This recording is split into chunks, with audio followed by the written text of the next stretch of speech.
Hey everybody, welcome to the RotoWire Fantasy Baseball Podcast. We got fights in baseball, we got fab to talk about, we got a great Astros Yankees series to chat about, all coming up next.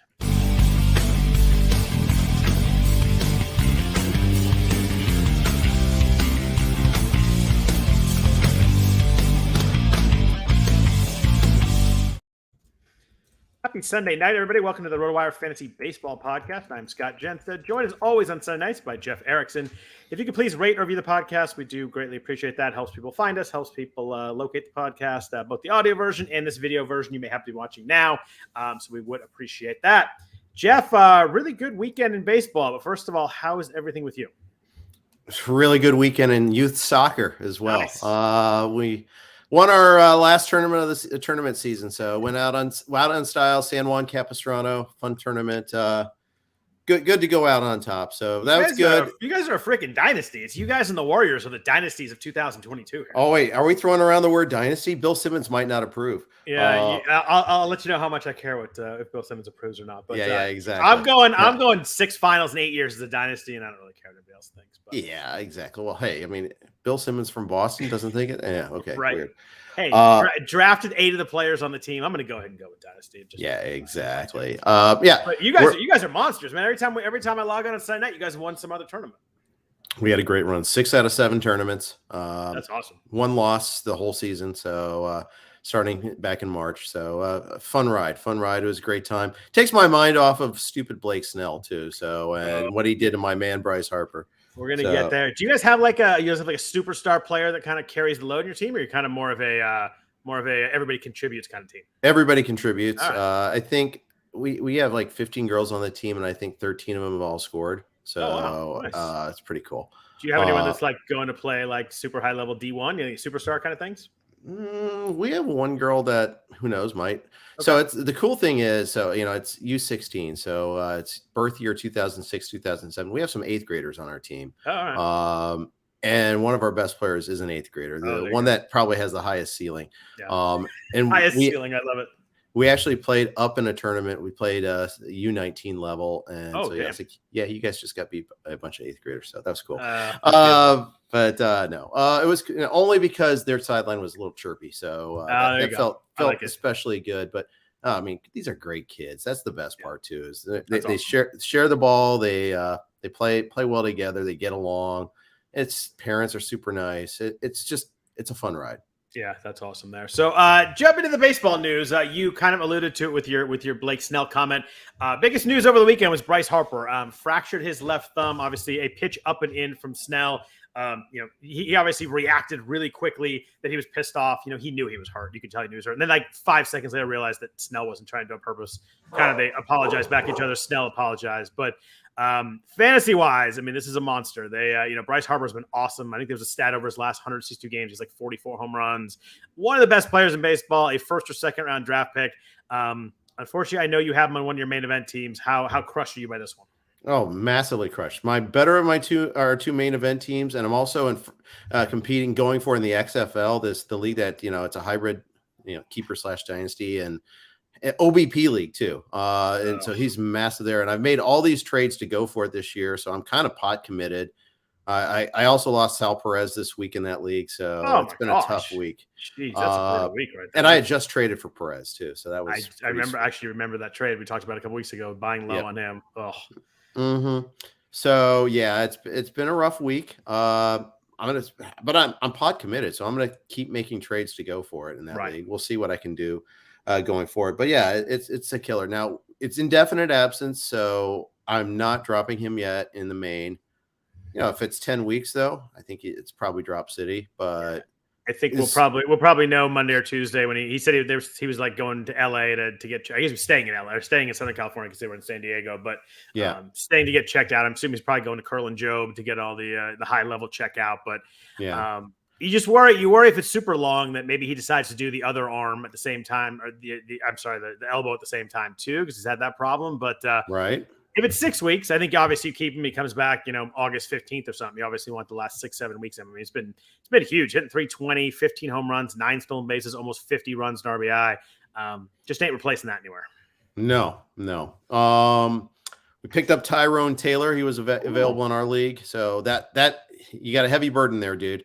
And that we also lost he was Brantley like in that league. He was like 94% rostered, and he was available in your league and my league. So that must have been the only two. That's pretty wild. Yeah. So let me ask you this. So I convinced you to go more after Tyrone Taylor than Juan Yepez.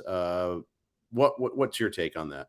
I would have gone Taylor over Yepez also. I think when Tyler O'Neill comes back, then maybe we go back to Yepez losing some playing time, losing some ABs there. With Tyrone Taylor, they DFA'd Lorenzo Cain last week. I just think that it's his job to run with. He's got like 3 home runs in the last 8 days or something. I like him as a player. I picked him up in one of my main events too. I had to rank him, Oscar Gonzalez, Jaron Duran, and Jake Myers. So there were like 4 outfielders in that league.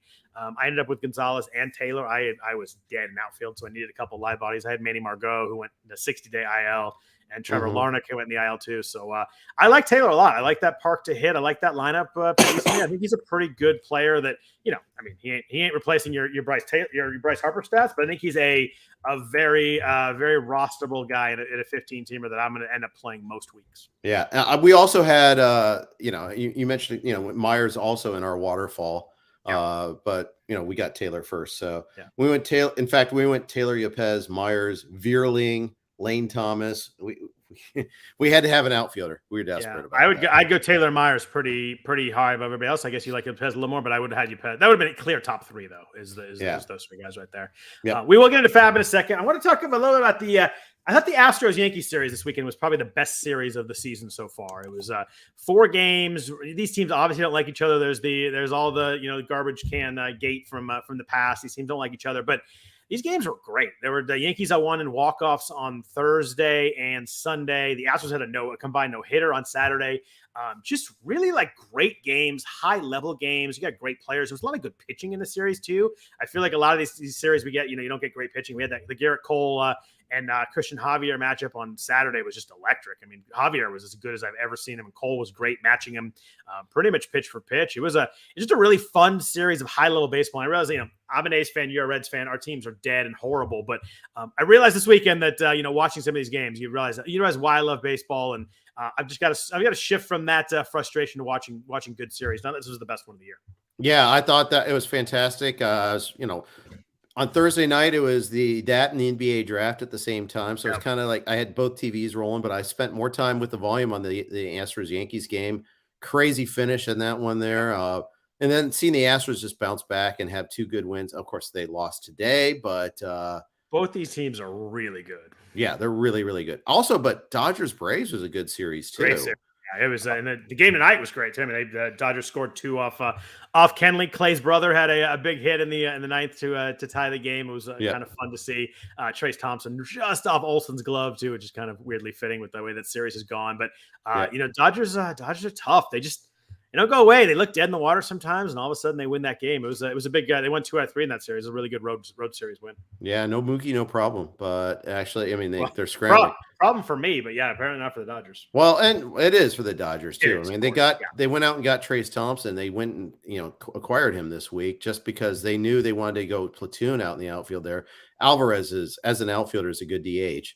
That's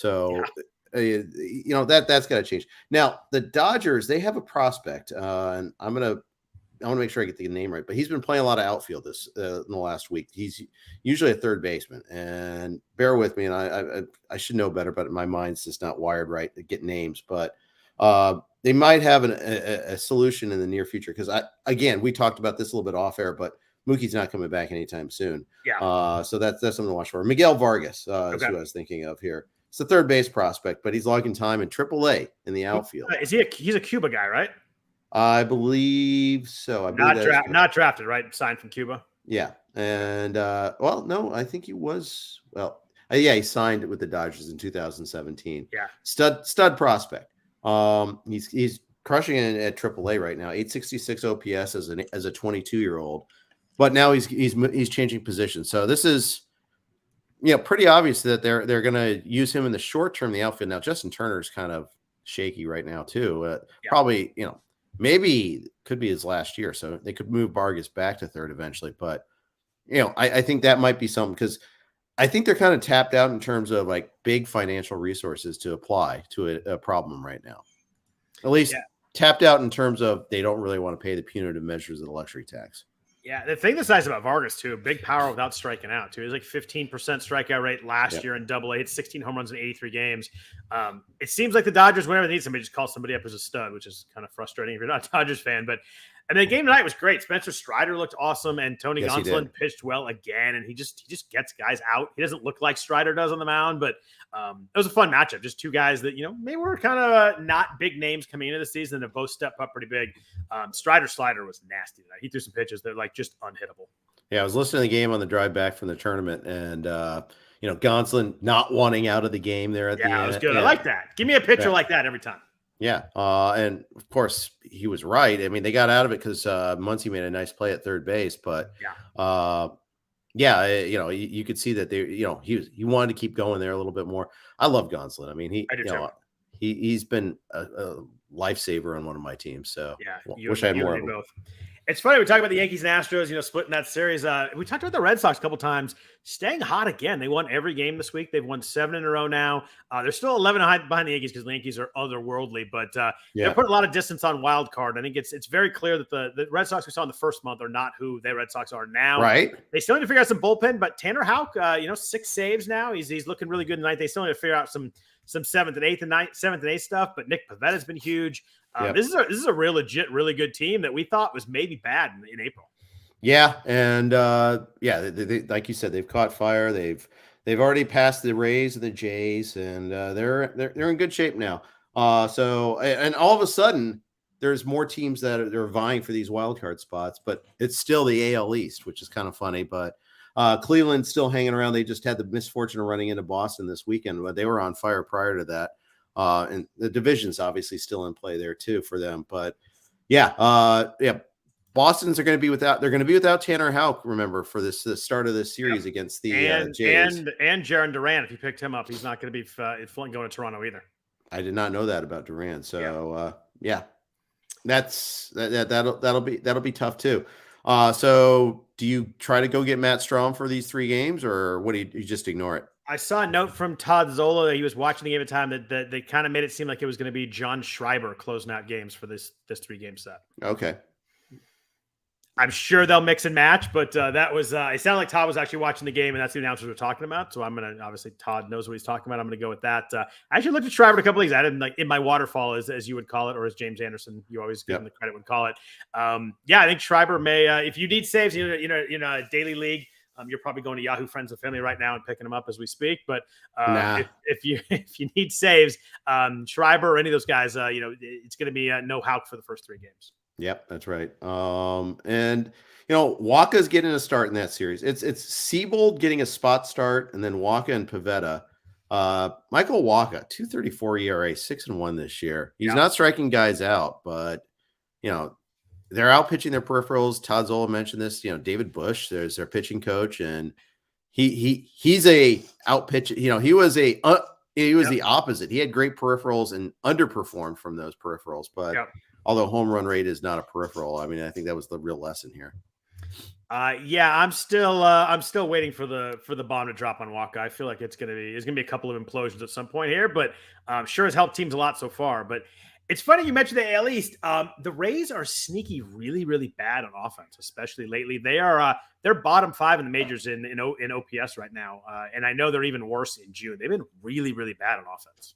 Yeah, well, no Wander Franco, no Manny Margot, no Kiermaier. Rosarena has been a pretty big disappointment. Less of a disappointment recently, but I mean, look at their lineup. I mean, of course, it feels like we always say that, and then in September they're right there, right? Yeah, but it's just it isn't a good lineup. But then again, the Pirates cure a lot of ills, so they got the sweep of the Pirates this weekend that helped. But Taylor Walls is the 3rd most at bats on the team, and he's brutal. So there's his slugging's 272. Like that's really hard. Slugging, not hitting. His slugging is 272. His OBP is 250. OPS is 522. That's a brutal offensive line. He's not saving that many runs defensively. He's like the Martin Maldonado of the infield. I was just going to go pure Mark Belanger on him. Yeah, that's a nice comp. I like that one. Just date myself completely. I mean, just bat him 9th for crying out loud. Yeah, get him fewer plate appearances, not more. In the AL Central, I wanted to ask you about what the White Sox have just been an absolute mess of freaking injuries so far this year. They just every time you turn around, someone on the White Sox is hurt. Eloy is out. There was a quote yesterday from Tony La Russa that is like the top 5 guys in his offense. He's asking him not to run hard. I don't know if you saw that quote, but he said he doesn't want fans to get mad at him because he's instructing them not to run hard, which is a weird thing to say out loud publicly, but yeah, they're a minus 51 run differential. They're 34 and 37. We're going to talk about Lucas Giolito later on in the podcast. He's been just brutal, especially lately. Has pitched really badly against good teams. I think Houston's gotten him twice. Maybe Toronto got him once. Do you think they're going to hang? Do you think that you think they should fire Tony La Russa? What's going on with the White Sox here? I think they should have fired Tony La Russa a year and a half ago. But the day before they hired him? The day that they found out that there was the subsequent DUI that came out before even it started. I mean, that was enough right there. They did finally, mightily beat the Orioles once 4-3 there. So we had to hang on for that Dylan Cease win. That was sketchy in the ninth there. Jose Abreu literally had the ball in his glove and dropped it running to first, and then Raven put a couple of guys on. But Dylan Cease, man, he was nasty today. 13 strikeouts, 1 earned run. It was he's every fifth day they have a pretty good chance with him, but boy, they're ugly a lot of the time. Yeah, and got a comment here about Tony La Russa. Tony La Russa is buddies with the owner, Jerry Reinsdorf, not just the GM. Even better than the GM.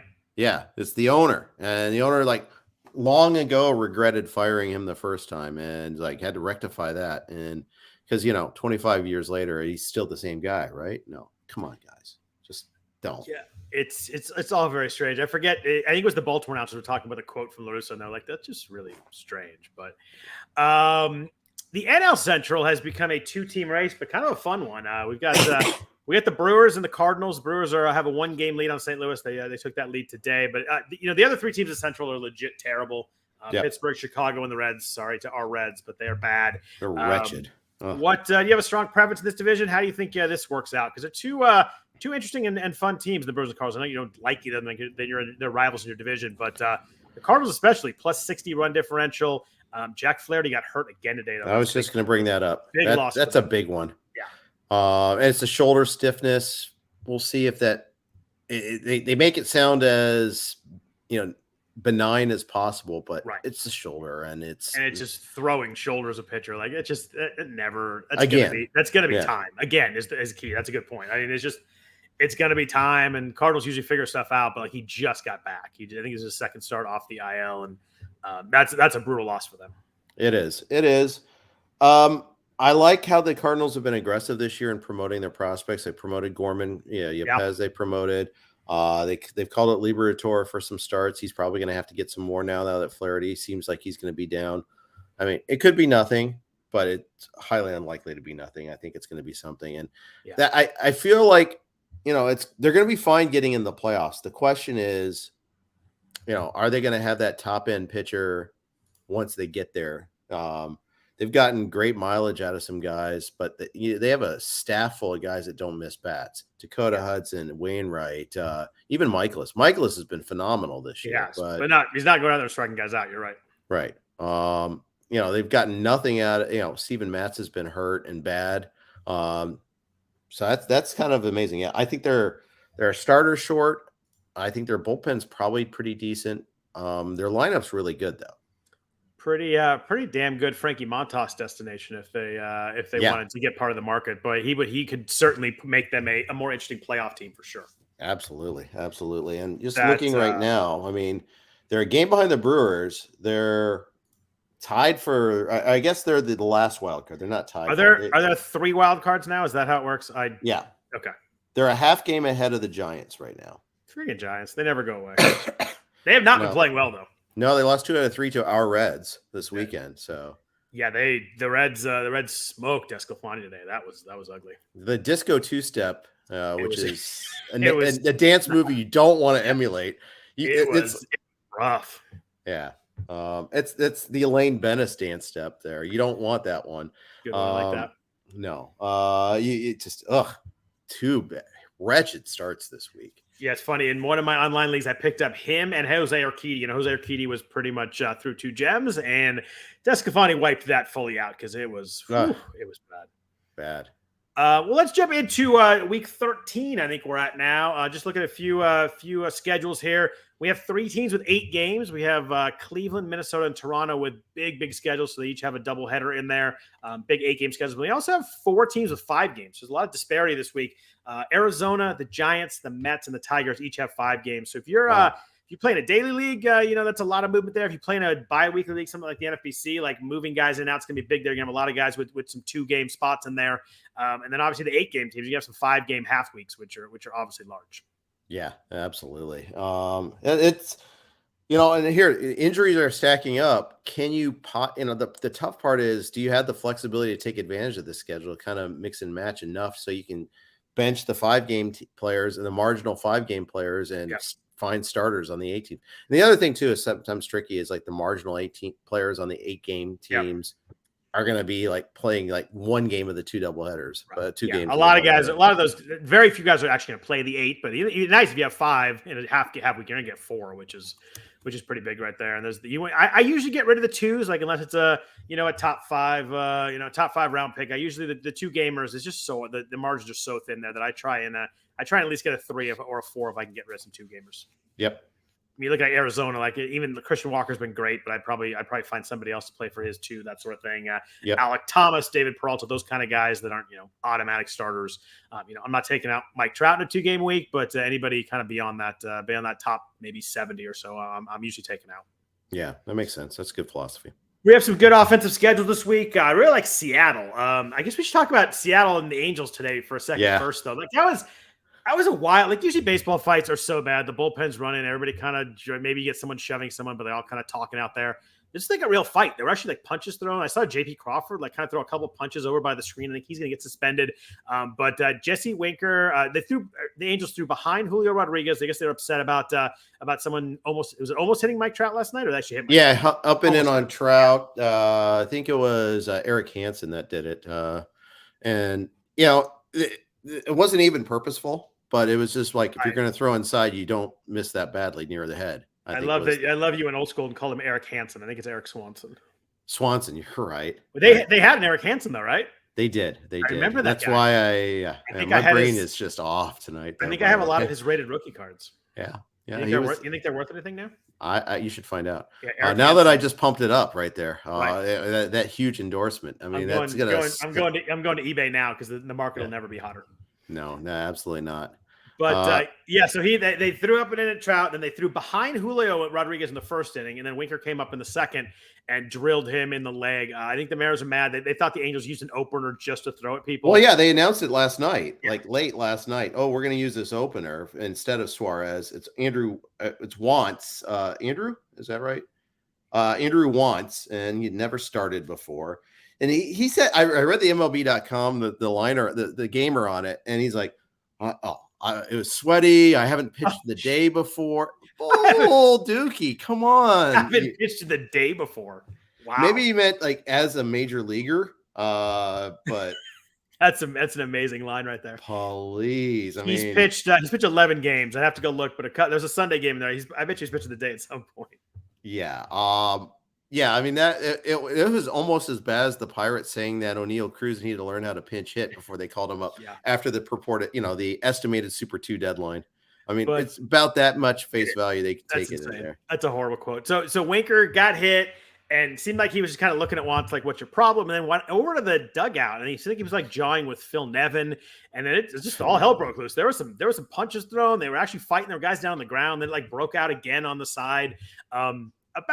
These days, about as physical as a baseball fight you actually see.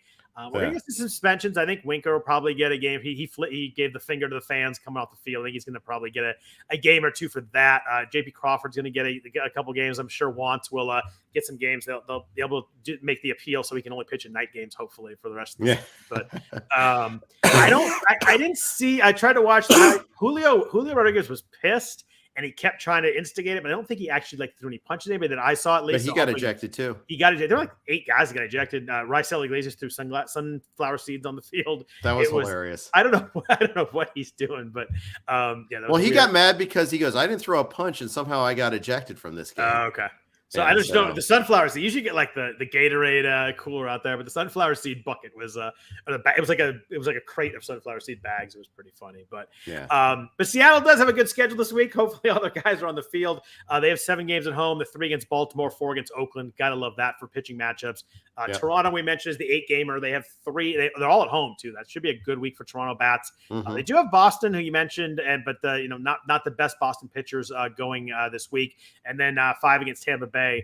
So some decent pitchers there too, but 8 games at home should be a pretty nice schedule there. And then Minnesota, 5 at Cleveland is pretty nice, and then 3 against Baltimore. So the Twins were a little bit quiet over the weekend. They did score 6 runs today, but a little quiet yesterday, I think it was. But they should get those bats going too. Yep.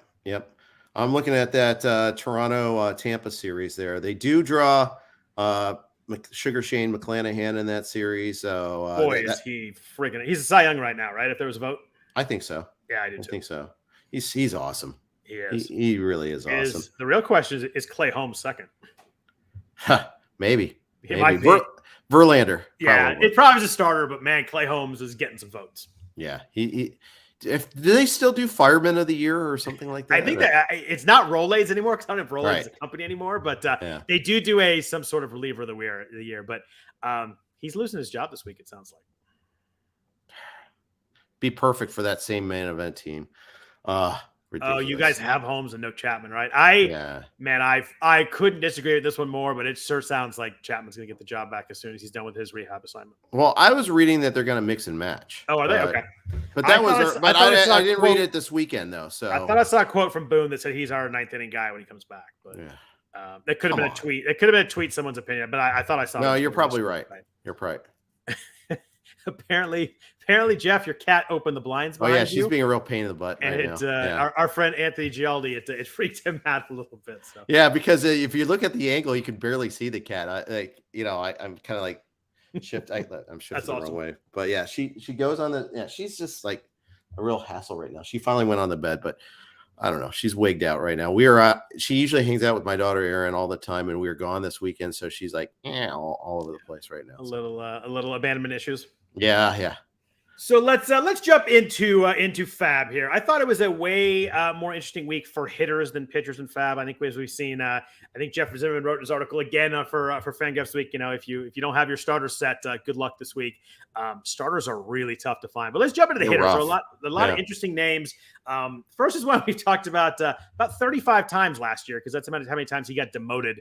As Edward Olivares with the Royals, he got called back up off the IL this week when Sal Perez went on the IL.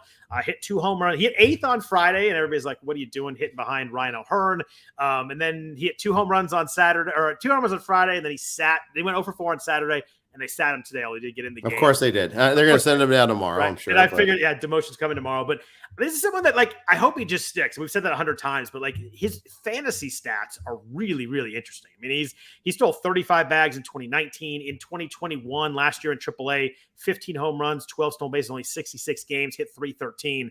You look up and down at his stats, doesn't strike out a lot. This is someone that I just hope we get, every day at-bats for a month. The Royals have at-bats available here. I just hope they play him because I want to see if he's actually good or not. And I just, I don't know if he can do it at the major league level, but he sure has done it at the minor league level. Yeah. And of course I missed his best game, right? I have him in a couple of places couldn't activate him in time, but right. Yeah, he's sweet. And, I'd like to see him get a little bit of a run here. And the thing is, Melendez is going to be behind the plate now with Sal Perez out. So that creates that opening. But I'm sure when they call up the Italian breakfast, they'll probably send Olivares down just for old time's sake. Are they going to call up Vinny? Because what are you waiting for at this point? Learning how to pinch hit. I suppose. I mean, if many at bats you can get Carlos Santana and Ryan O'Hearn from a non-contending team is something you should do, right? Yeah, of course. It makes no. I mean, the Royals are so done, and they're playing Michael Taylor, they're playing Carlos Santana. I'd love to be able to explain it, but I really can't. Yeah, how can you? Isaac Paredes in Tampa Bay had quite a week for himself. He had 5 home runs this week, including a 3 home run game against the Yankees. He came in the game with 5, hit 3 in that game, left the week with 10. Second and third base. Isak, by the way. Oh, is it Isak? Well, there you go. See? I learned something new every day. I appreciate that. I learned that I had Chris Welsh on Thursday. All and, right. I was listening to their podcast, and they made a point of emphasis on that. I think actually James knew that too, but it's ESOC. All right. It's ESOC. It's phonetic. I like to know these things. That's good. Yep. Big week this week. Three hits today. 5 home runs this week. Second and third eligible is really nice in NFBC leagues. Yep. I'm pretty much across the board. Any leagues, it's the similar eligibility there. How do you feel about Paredes going forward? My big concern with him was at bats in Tampa Bay are always kind of up in the air a little bit, but sure raking this week. Yeah, and the kinetic chain of injuries has kind of opened things up a little bit there with. Lau's still out. Yep. The 2 outfield injuries means Brujan's playing a lot of outfield, which means someone else has to play second base, which means third base is pretty much open for him right now. And that's the way it's worked out. He was a prospect at one point in time. He was a shortstop, actually, at one point. I had him in like the RotoWire staff keeper league like 4 years ago as a prospect when he got traded from the Cubs to the Tigers. But I gave up, waiting for him. But he's like 22 still. I mean, he's 22, 23 years old. I picked him up in an AL only home league on Thursday, so at least I got 1 homer out of that explosion. Nice. But he's any port in a storm. He's got some pop. Obviously, he's got an opportunity. It's just hitting in that ballpark still. I think is. I think a lot of hitters really struggle there. They'll get out on the road. They'll go win some games on the road, but it's a guy that gets you through. Since we're talking multi-position guys in the infield, I want to jump over to the Texas Rangers. Josh H. Smith is playing a bunch now. I think he started 3 last 4 games. They sent down Ezekiel Duran to AAA this morning. It seems like Josh Smith is going to get a run. He's hit 7th and 8th in a couple of games. I think he hit leadoff today though, but he was 0 for 5. Another guy who's interesting fantasy-wise. He had 8 stolen bases already in the minors. And he seems like a really good batting average guy in the minors, doesn't strike out a lot. Were you in on any Josh Smith with his shortstop and third base eligibility getting called up here? I wasn't, but it's worth looking at. I mean, he's a prospect. He's in our top 300. Okay. Duran, I don't think Duran deserved that demotion. Well, actually, I'm looking at it a little closer. 2 walks, 17 Ks. Maybe he did. But he'll be back. I don't think he was that bad, but at the same time, he's probably, needs to control the strike zone a little bit better. And they claimed they got Steven Dugar in the Willie Calhoun deal. Yeah. So I think that was kind of like they need to make room on the 40-man, need to make room on the active roster because Dugar doesn't have any more options if I recall correctly. So someone had to go. Is it really Dugar? Is it Duggar or Dugar? I don't know. That's a good question. I don't know. You said it like you were very certain of it, but I don't know. Well, yeah, you can fake anything if you say. I've always called him Duggar, but I don't know. So outfield was interesting. There was a lot of guys. We talked about Olivares, but there were some other names. Jarren Duran in Boston, leading off. I think he's led off like 9 of 10 games. He's had a couple stolen bases yesterday, hitting really well. We mentioned earlier he's not going to be eligible to play this week because he's not going to Toronto with them due to the COVID restrictions. Yeah. Do you think Duran is finally up to play now that he's had success?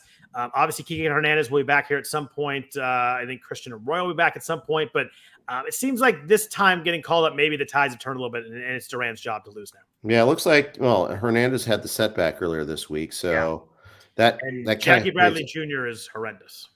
Jackie Bradley Jr. has like this massive home road split. And I was listening to the broadcast the other day. I think it was Cleveland's broadcast team that talked about it, that Jackie Bradley Jr. has astigmatism and got new contacts, but somehow he sees the ball a lot better at home than in away. Now, granted, his home OPS is still a massive 777. It's not, right. But on the road, it's 374 OPS. Wow, he's at $143 on the road. Yeah. That's an improvement then, because he must have had a hit today because he was 137 going into today. So, yeah, that is. But I mean, we're looking at what is this 217 plate appearances, 1 home run and 2 stolen bases on the year. He scored 11. He scored 11 runs all year long. Yeah, I mean, he is batting 9th, but still, come on. Yeah, it's still a good lineup. Every time you get on base, you get those guys at the top hitting. 11 runs is almost impossible. I just hope they give Duran a run. I think they're a lot more interesting team with him leading off than they are with any other situation there. Yep. What about in Houston? Did you guys do anything looking at Jake Myers? He got called up. Interesting guy from a fantasy perspective. A little bit of speed, a little bit of power. They sent Chas McCormick down, so it seems like he's going to get a run in center field. They just haven't found the guy. They had McCormick. They had Jose Siri. They sent him down essentially because he watched his home run too long, and Dusty was pissed off at him, is what it seemed like, at least to me. Publicly made a comment about the fact that he watched his home run. I wish he had ran, is what he had said, but. I was interested in Myers this week. He was in 2021. He was 16 home runs, 10 stolen bases in AAA, and hit 343. Got called up and kind of held his own. I mean, I know the strikeout rate was too high, and that always happens your first time around. But hit 260, 6 home runs, 3 stolen bases in 49 games. Looked overmatched in the strikes out, but like kind of held his own stat wise. 28 RBIs there. He's an interesting name to me if they just kind of let him play. That lineup's really, really good. Even if he hits like 7, that's a pretty good spot. What if, but he could hit 9th. He could hit 9th too. Now, my first reaction is taking the L on Chas McCormick. I have hit in a couple of places. I kind of advocated for him a little bit. And obviously it didn't happen. It looked like there were moments, he had his moments. But that also contributes to why I was a little circumspect on Myers. He was on my list. He was definitely below a couple of other guys though. Just because I don't know how long this is going to last. Yeah. He has to kind of take the ball and run with it. They seem to clear the deck for him though. They got rid of the guys that could have platooned with him, right. So maybe they give him a run here. But I was in on him. I was not huge bidding. I was kind of in the 30s on him, but I think there's enough fantasy goodness there to be interested in, especially in a good lineup. You mentioned you liked Tyrone Taylor above him. I think we were talking about that off air. But Tyrone Taylor, a lot of time now that they've DFA'd Lorenzo Cain. What did you like about Taylor that put him in your bidding? Well, I mean, first of all, they cleared the deck for him. Yeah. Permanently. Yep. No, which I think that's one of the differences there. Power. I mean, good power from Tyrone Taylor. He's had like 3 or 4 homers in the last week. That's useful. Batting average is going to be a little bit of a risk. I get that there. That's definitely something. But like 240 risk, not like 195 risk. Yeah, probably. He's hitting 231 right now. Yeah. So I thought he might run a little bit more than he does, but he hasn't done that at the big league level. He is not. Did a little bit in the minors. When I watch him play, I think he's got some pop. He's kind of an eye test guy for me. I like. I just like that they DFA'd Cain for him. It looks like he's going to play every day. I like him in that park. I think he's someone that will be usable. Will be usable for sure. What about Josh Lowe in Tampa Bay? We talked about him a lot in preseason, and then he when he was going to make the team, we talked about him a bunch when he was actually getting drafted. Got sent down. Was striking out a ton. As backup, still striking out a ton.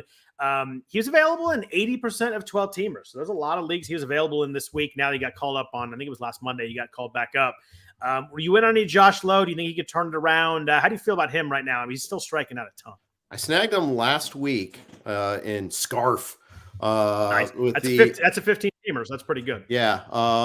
On the premise that, they were going to call him up on that Monday. I had a roster spot. Actually, I had copious roster spots to fill, but yeah, I mean, he did steal a base on Friday night. He's definitely still striking out a lot, but he is playing. He's playing every day.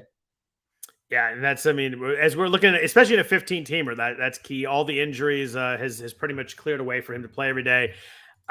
Obviously, a ton of talent. He stole a base. I think it was yesterday, but I don't know. It kind of all comes out of the strikeouts to me. He's going to strike out 38% of the time. It's not going to work. He gets that down to in the 20s somewhere. I think that the talent's going to come through at some point. It's just a matter of if they stick with him until it does.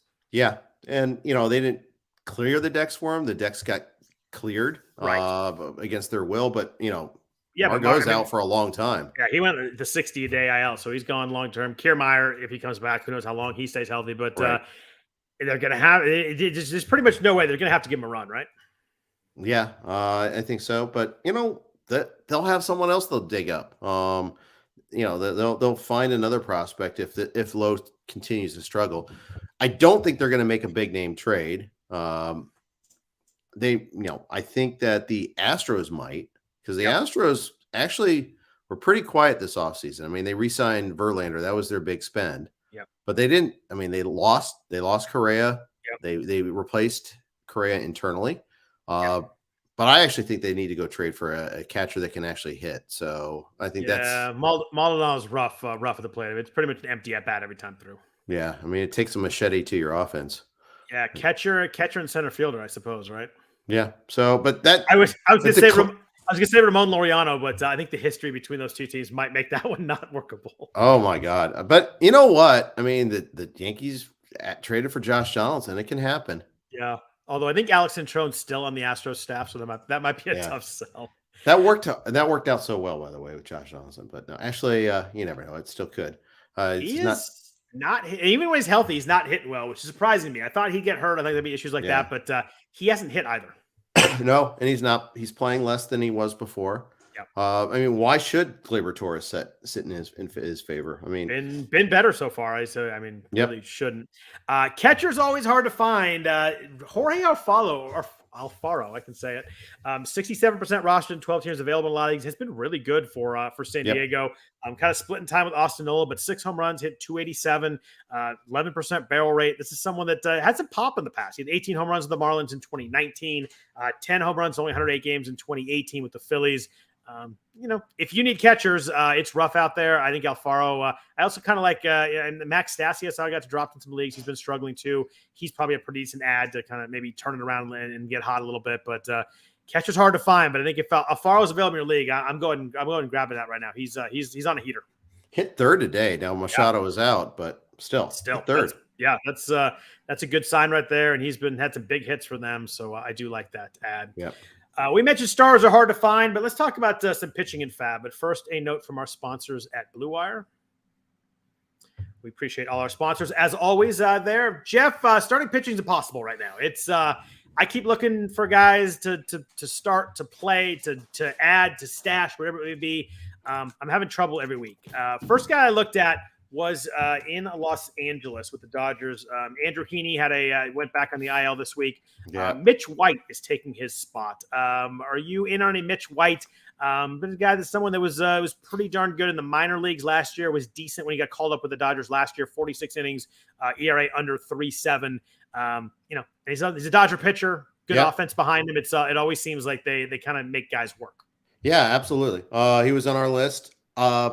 I don't think we got him, but we were attempting to get him. Interesting. He's going to avoid Coors Field, though. He gets the home start against the Padres instead. Yep. So lucky you if you have Tyler Anderson, Clayton Kershaw, or Julio Urias. You drew the Coors lottery again. But you starting Anderson, Urias, and Kershaw this week if you're in a fantasy league. Anderson's going to pitch twice at Colorado, home San Diego. So is Kershaw. Urias for one. You're starting Kershaw. I mean, we know what happened last time he was in Coors Field, so you got to start him. Urias is pitching very well now. Remember when we were freaking out about Urias? Yeah, I'm freaking out less. I'm starting him this week. Yeah, I am too. I mean, yeah, I don't like it especially because it's the third day in Coors Field, so it's usually everyone's acclimated again. But what about Tyler Anderson though? At Colorado, home San Diego, finally had a hiccup start. I think he did last week. Gave 4 runs on 5 hits and a walk over 5 innings, so not too bad. But a little bit of a hiccup. But that's 2 starts out of 3 now. He's given up 4 runs. One of them was 3 innings. One was 5. Between that, he had a really good start against the Angels. Are you starting him with that 2 starts with the thought that Machado's maybe back for that late last week, but maybe not? Yeah, I don't know what the Padres are doing with Machado, by the way. They just should have IL'd him like the second he hurt his ankle, right? Right. He'd be back like next Wednesday or this Wednesday coming up, and we'd be fine. Yeah. Now they can only backdate it 3 days. They kind of put themselves in a tough predicament now.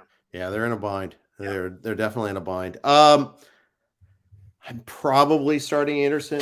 I'm not happy about it. I think that I think that it's a question of alternatives. I think at a 15, I'm starting him. At a 12, I'll probably have to think about it a little bit harder. But I gotta wonder what your alternatives are. I mean, I think that's the question. In a 15, I saw someone commenting on Twitter that they were surprised that Jose Barrios was started so much in a 2-start week. But like in a 15-teamer, like if you can't start Barrios for 2, like you must have the world's greatest rotation of all time. I know he's been bad, but I mean, I think 15-teamer, it's just so thin. It's hard to set something like that. Yeah, and I'm sorry, but I wasn't fearing Milwaukee and a White Sox lineup that didn't have everybody. Yeah, missing a lot of guys too. That's now I don't have them anywhere, so right. Yeah, I didn't have to make that decision, so I never really gave it a whole lot of thought. But And I do. We'll get it. We will talk about Barrios at the end here. I do want to talk about him. Let's just talk about him now. We brought him up already. Do it. What the heck do you do going forward? We mentioned that you had to start him this week with the 2 starts.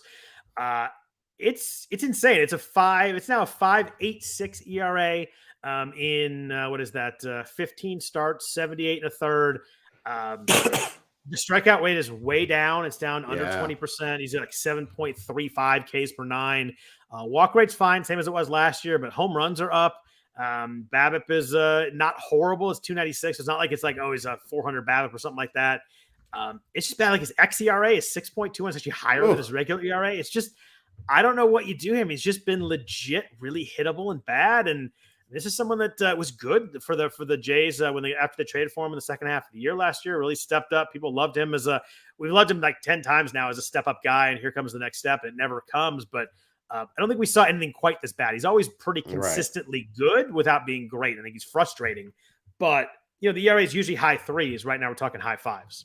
Yeah, exactly. And the velocity was down against the White Sox. I'm trying to look it up while we're talking about where it was today against the Brewers, but it was definitely down on his fastball. It was like sitting at like 92 something as opposed to his usual 94. So that's disturbing.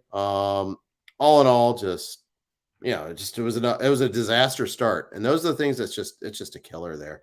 When you had 8 runs in 2 innings, I think, or something like that. It was, that's average velocity was 94.2 today, so that wasn't a problem today, but just everything. The problem was the velocity coming out the other way, right?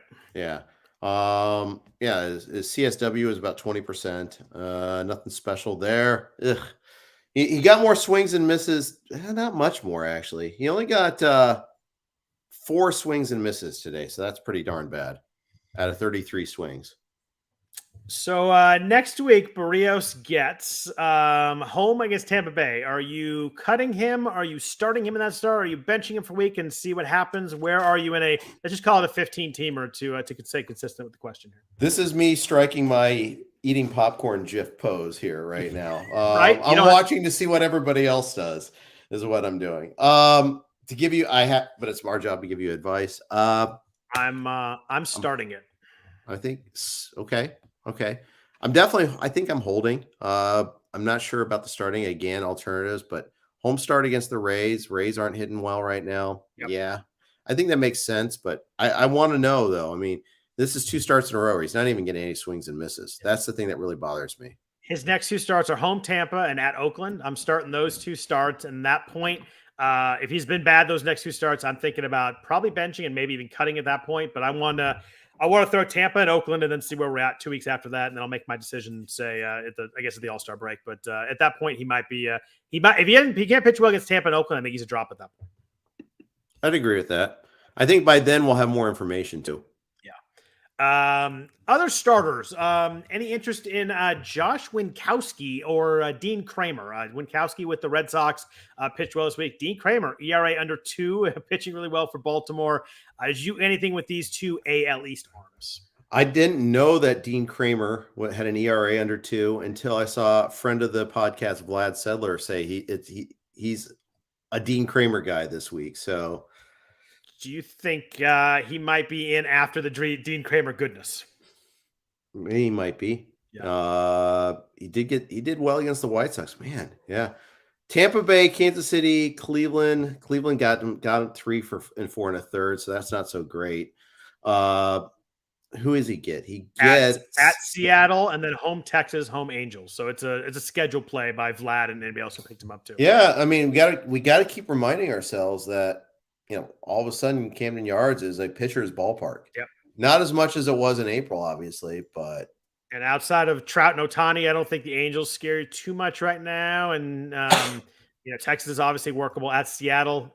Who knows there? Who knows who's going to be eligible to play, not to be suspended. But true. I don't know. I'm just always wary of people that don't strike guys out. You're just so reliant on those ratios that it's a little concerned there. His xERA is 4.33, but his FIP is 3.26. So, a little bit there. What about his xFIP? What about xFIP's not good, actually. I just saw that. Has a high left on base rate, so he's been strange. You guys getting a little lucky there. I'm not in on this one, but maybe I'm just missing the boat here. But the matchups are pretty good. I was not in the Dean Kramer business, so we'll see. Vlad is usually right more often than I am, so we'll see how this one works out. Yeah. What about Josh Winkowski in White Sox land? He's been pitching pretty well. Also, he has a 3.6 ERA in across 4 starts. But again, another guy who doesn't strike guys out. 15% strikeout rate so far, 8.1% strikeout rate, but had big strikeout rates numbers in the minors. It was the one thing that did pop out to me a little bit. He's 26% in AAA this year, 29% AAA last year, 20% in AA last year. So a little bit of strikeout history in the minors, but I think that the lack of strikeouts so far kind of pulled me off making bids there too. So if you used him this past week, it was one of those cat burglar streams. You got 2 wins. Yep. Say thank you for your service and move on. I think it's a good call and something that people need to learn how to do. If you get those 2 wins, sometimes it's good to do. Yeah, he does get the Cubs and Adrian Sampson on Friday at Chicago. Home start against the Rays the following week. Okay, great. Rays. Shane McClanahan's projected opposing starter that day. So hope for ratios and no win in that situation. Yeah. But yeah. Although looking at matchups a week and a half out when things change so much True. is probably foolhardy, but yeah. Anybody else you found yourself looking at in starters? I think last week we talked about both Luis Patino and Nick Lodolo. Lodolo's going to make one more rehab start. Patino might start this weekend at Toronto. I don't want no part of that, but I'd like to see him out there and see kind of how they use him. I picked him up last week. I'm holding him. I kind of want to see if he can pitch 4 innings, or maybe they're going to use him as a 2-inning guy. Then maybe I can drop him. But I'm really excited for Lodolo. Pitching well in his rehab outing. I know you're obviously a Reds fan. You like that. But he's making one more rehab start, so can't use him this week. But I think next week he might get 2 starts. Home, which is not great if you're a Reds pitcher. But the Mets and Tampa, one tough one there, maybe one less tough one. But he's a guy with actual real upside that I'm holding on to with the thought that it's hard to find pitching as it is. So I'm going to hold on to it for a couple of weeks and maybe get a good pitcher out of this. Yeah. I'm seeing in one of my main events that I missed something here. I missed a step. Max Meyer was drafted and dropped in our league. Oh, wow. And someone picked him up this week.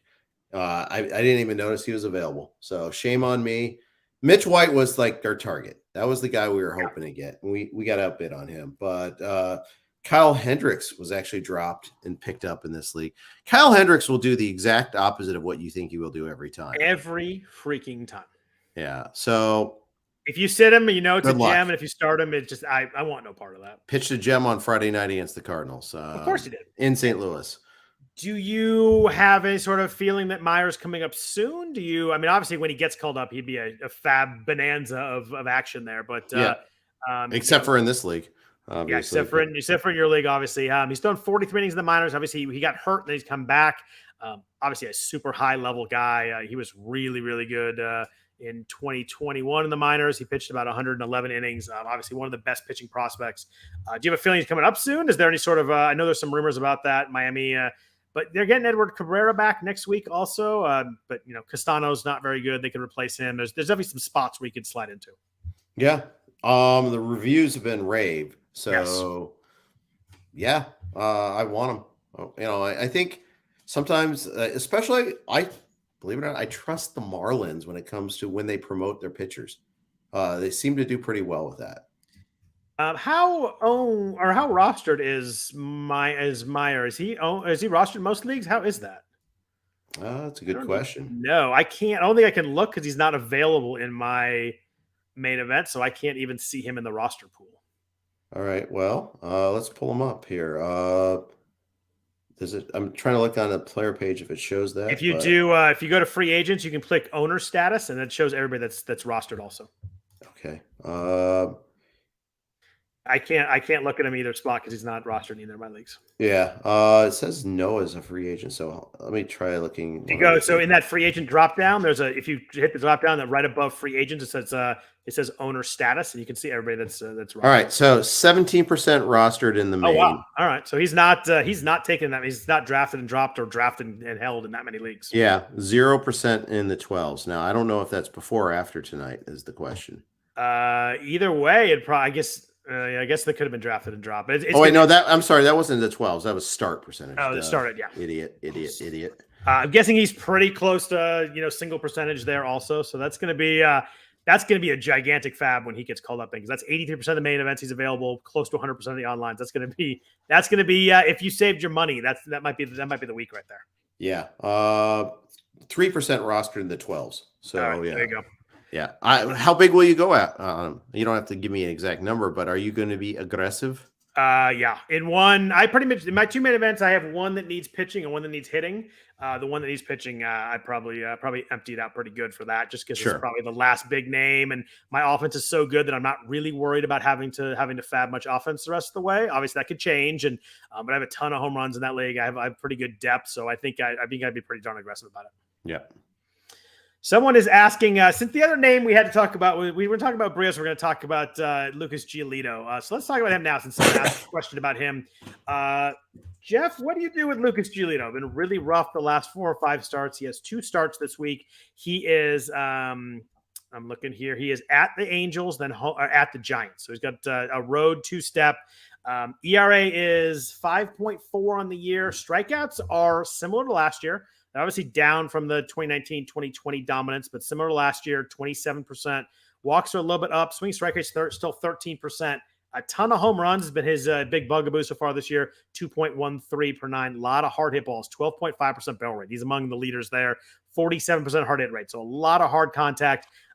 If I have Lucas Giolito in a 12, a 15, or a 10, I am starting him without question this week. 100%. Okay. For more on Giolito, make sure to check out Thursday's podcast when I had Chris Welsh on. We spent a good amount of time on him. But what was the consensus in your discussion with him? Buy low, try to trade for him because he could be a huge difference maker. Location is off, especially on his breaking pitches. Similar to Trevor Rogers, except his stuff is better. I mean, 76 Ks in 63 innings. So. Yeah. He's doing some things right. Yeah, I mean, his K rate's the exact same as last year. It's not usually we see guys, we're looking at Barrios, kind of thing, like the K rate's dropped way off. I just no way if I have my team that I'm a starter. If he gets blown up twice this week, maybe we'll think about it, but there's no way I'm sitting in for 2 starts. Yeah, I tend to agree. One of them being in a pitcher's park in San Francisco. The other, actually, Anaheim is slightly favored towards pitchers too. So, by the way, Ohtani's unbelievable. He is ridiculous. He had an 8 RBI game this week and then struck out 13 guys pitching the next night. Yeah. I don't think people realize how insane of a there's never been anybody that's done that. It's remarkable. It's historic. It's remarkable. It's so fun to watch. Yep. I think you start Giolito. You drafted him. I don't think you can sit him for 2. Let's get through this week.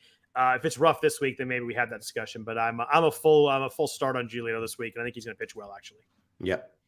Bullpens and fab, Jeff, continue to be very, very meager. I have an online championship where all I need is saves to be really, really good. I'm like in the top 80 or something like that, maybe top 90. I haven't looked today, but and I only have 1 closer, and I've never in a 12-team where I cannot even find a closer to bid on. It's been rough. It's been like 6 weeks of no real interesting guys to draft. The A's, we talked about Danny Jimenez last week. You guys picked him up, and then he got hurt. Again, 4 hours later. They don't really have a clear situation. They used Zach Jackson earlier in the week. They used AJ Puck to come in and try and save Zach Jackson. Zach Jackson, AJ Puck combined for a blown save without giving up a hit, which was really it's hard to do. It was impressive A's fashion. Right after Frankie Montas had almost thrown a no-hitter, they went walk, wild pitch to lose the game, which was a fun thing to watch. But Lou Trevino, the ghost of Lou Trevino. Smoking Lou Trevino, yeah. A 2-inning save yesterday, a 1-inning save today. They gave up a leadoff double to Carlos Santana, but got it done. I guess he's back in the role, but holy hell, I don't know if you want to go with this. ERA is 7.5. His whip is 2 on the year, which is just hard to deal with. But striking out a ton of guys, 32% strikeout rate. Walk rate's always an issue for him. It is under 10%. Swing strike rate's 13.5%, which is higher than it was the last couple of years. I guess if you're desperate for saves, Trina would be the name I'd add here, but I'm desperate for saves and spots, and I wasn't even that aggressive about him. I just don't trust it. Maybe they let him run with it for a couple of weeks and try and trade him, but they win so few games too. I don't know if it's even worth the stab here. Yeah. I was trying to drop him a couple of weeks ago, and I kept on not dropping him, and I think it was Scarf. Now I have him still, so yay. ERA 7.52, FIP is 2.87. So if you're looking for some underlying metrics there, maybe that'll help you out. But His BABIP's 500 on the year. That's not great. Hopefully that's going to come down. But for me with Trevino, it's just the walks. If he can figure that out, I think he can be sort of effective. But until he stops walking guys, it's hard for me to trust him closing games, especially for a bad team that ain't going to get many save ops. You better be good when you get them.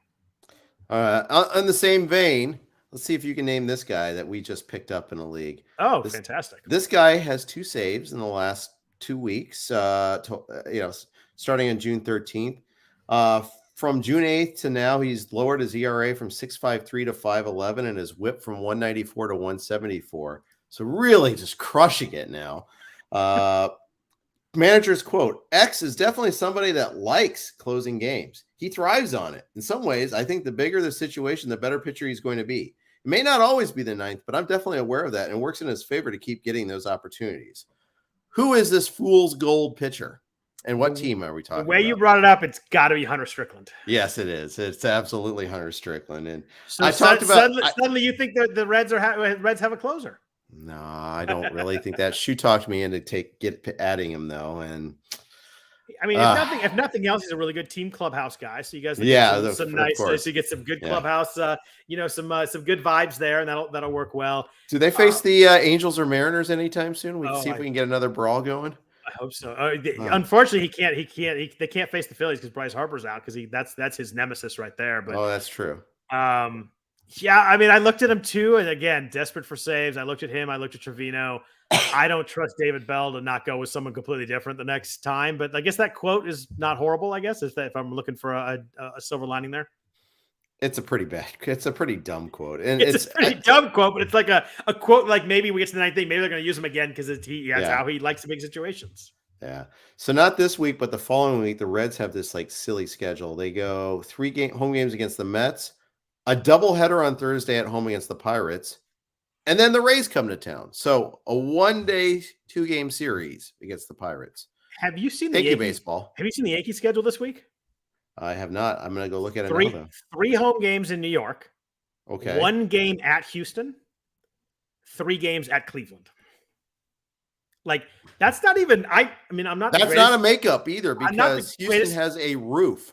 So. No, I think it's a week 1 makeup from the lockout. Yeah, I know. Yeah. Makeup from the lockout, but not a makeup of a rain out. It's just those aren't, a stupid schedule. I'm not a geography major, but those aren't close. That happened. Who else had there was a game like that. We talked about it a couple weeks ago. I forget what it was, but Minnesota, I think, had a weird one like that. But yeah. If you're New York, like this, it sucks because New York, Houston, we talked about, it's a great series. If New York, do you just tank that game? Do you go like NBA and send like half your guys and just don't send Judge? That's what I would do. You're what you are. You're 100 wins already. Like you're 35 games over 500, whatever it is. What are they? 53 and 21, whatever it is. I'm going spring training variety there and sending like 3 starters and that's it. It's Verlander versus Severino though. I hope it's not Severino. I know that that's lined up that way. I'm hoping that Montgomery got moved to Monday, so I'm hoping Severino pitches against Oakland on Wednesday. They go Montgomery tie on Severino, but I don't know. But yeah, I tank that game if I'm the Yankees. There's no way I'm sending my starters all the way down there just to fly back to Cleveland the next time. It is kind of it's a really dumb schedule again. And I know we make fun of the NBA for like the tanking games and stuff, but like that situation right there, like I just don't care about that game if I'm New York. Heck of a job, baseball. Way to go. You take a Yankees Astros game and you might turn it into just a farce of a game. It's just, it's not even close. Like I guess they don't have a choice. There's not that many open days, and the crazy thing is the Astros are in New York this week. They obviously played the Yankees, but they played the Mets Tuesday, Wednesday. But at least on Friday they're home again, so they fly home and then they stay home. But playing 1 game there and flying back to Cleveland, I mean that's not even close. That's not close to Texas either. Yeah, Astros get a free night in New York. By the way, they 4-game series against the Yankees, off on Monday, and then stay in New York and play 2 more games. Might be some flu-like symptoms on Tuesday against the Mets. Might be a fun time. Oh, to be super rich with a day off in New York, that's not a bad thing. Yeah, I know, right? We talked about the starting pitchers I wanted to talk about already. We kind of mixed those in with Barrios and Giolito. So let's talk about some of the news and notes real quick here. There's a lot of injuries, Jeff. They all suck. But Brandon Woodruff, some good news. He is pitching on Tuesday. He pitched 5 innings, I think 74 pitches in his last rehab outing. He's at Tampa Bay, at Pittsburgh this week. I think he's a off the IL into your lineup this week, 100%. Yeah, 100%. I've got him in yogurt. Happy to have him back. I've got him in labor too. And no, I don't have him in yogurt. I have Burns. That's right. It's labor that I have him back, which it's good. Now I only have 13 guys on the IL. So that's good. A small difference between Burns and Woodruff so far this year. Just a little bit. Chris Bryant is actually alive and well, coming back this week, playing, especially going to be back Monday. They do face the Dodgers, but it's in Coors Field. Jeff, are you starting Chris Bryant for the first half of this week? He gets Tyler Anderson, Clayton Kershaw, Julio Urias, 3 lefties all in a row at Coors Field. I think you got to do it, right? It's no brainer. Of course you are. Yeah. Ronald Acuna Jr. He was on the broadcast today. I don't know if you watched the game at all. I don't watch the ESPN2 broadcast usually, but I saw the ESPN1 broadcast noted that he was on there with I think it's Michael Kay and A-Rod, whatever it may be. No fracture in his foot, but he said today he couldn't put any weight on it. He was scootering around the locker room apparently. Anytime someone jumps on a scooter and they can't put weight in their foot, I kind of have worries that might turn into an IL stint. Yeah. The can't put weight on part is the fun part there. Yeah. He fouled a ball off his foot yesterday, so that was where the injury came from. They did have X-rays, no fracture. He hopes to be cleared to play within the next couple days. I think he's kind of one of those probably sit the first half of the week in an NFBC type of league and play in the weekend is kind of how I feel. They don't play tomorrow, so maybe hopefully if you have 2 guys that don't play tomorrow, you can kind of see a lineup on Tuesday. They're at Philadelphia Tuesday, Wednesday, Thursday. So obviously you want to get them in, but if you got to sit them tomorrow, I'm probably sitting them for the first half of the week. You mentioned Michael Brantley removed Sunday with right shoulder discomfort. Obviously, check your Astros lineups. They don't play tomorrow either, but deciding on that one before you put him in. Jacob deGrom, speaking of the New York Mets, threw 20 pitches in a live BP session on Saturday. Some good news there, but obviously he's still a long ways off. Yeah, he is. So that's unfortunate, but at least he's making progress. As opposed to like some of these other, some of these names on the list, it gets frustrating. If you have DeGrom in a league, what is your date you're hoping for? Like, I hope he's pitching on this day and I feel okay about it. First weekend after the All-Star break. Yeah. So like July 20th or something like that. Something like that. Yeah. Yeah. The All-Star break's like a week later this year, right? I think it's like the 18th, 19th, something like that. I think, I can tell you because I'm going on my golf trip on the 13th through 16th. So the Vegas trip is 13th through 17th. So Vegas is 18 through 20, so 21st, 22nd. It'd be 22nd is probably a projected return date. So you're doing a lot of work and a lot of hard work in those 8 days right there. Yeah. For the people. Can I ask where your golf trip is this year? North Carolina. Oh, nice. Yeah, that's sweet. Pinehurst area, but not Pinehurst. Okay, nice. There's a lot of awesome courses out there, though. That's nice. Since we're talking injuries, somebody in the chat asked, who would you replace Salvador Perez with? Tough question to answer without knowing league size or all that kind of thing. In a deeper league, Max Stassi or Jorge Alfaro, I can't say that name. Alfaro are probably my bets. In a shallower league, I'd probably have to know the names available, but maybe Christian Bethancourt with Oakland has been hitting the ball pretty hard. He struggled a bit this week and the week before, but he's playing a lot, hitting the middle lineup. Those are 3 names. Danny Jansen's coming back soon. If you could wait for him, maybe. Gabriel Montero has been hitting pretty well, not playing a ton for Toronto, but there's 3 or 4 names out there that probably won't kill you catching. Jose Trevino in New York's been pretty decent. Austin Nola hit well this week. So there's some names out there. If you have you can pick up Elias Diaz. The Rockies are home all week this week. I think 6 games at Coors is always a good thing. If you pick up Diaz, he had a pretty good week this week. Maybe you can ride that hot streak a little farther. Yep. Those are all the catchers I know, Jeff, right there. Yeah, you did good. Some good news. We have Eddie Rosario, who had the eye injury. He started a rehab assignment on Saturday, so maybe we're talking. I probably need some extended time in rehab, but maybe we're talking a week or a little bit more until we get Rosario back in lineups here. Colton Wong expected to return on Tuesday. Some good news there. On the flip side, some bad news. Some kind of other minor names that went on the IL. Ty France was having a really good year for Seattle. When the IL, he got kind of his arm extended, kind of like a Max Muncy play. That's when he hurt his arm.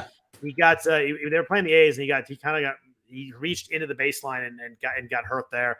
So that was not good. He has a flexor strain in his left forearm. Brandon Crawford went in the IL, I think only for the second time in his whole career. Hunter Renfroe went in the IL this weekend, and Daniel Hudson tore his ACL out for the year. Probably not a huge thing for fantasy leagues, although he was pretty darn good, but a pretty big loss for the Dodgers. Yeah, just one less guy available for them, and obviously, he was pitching very well. He was the guy that they would turn to whenever Kimbrel was unavailable. Yeah. Now Gratterall's really got to step up, and Gratterall got the save tonight. because it was extra inning game, though. It wasn't because Kimbrel throwing 103 out there too. Yeah, it's just he's always done that though. Is it just me, or every time Craig Kimbrel come in, I don't really feel like he's going to dominate? It's not just you.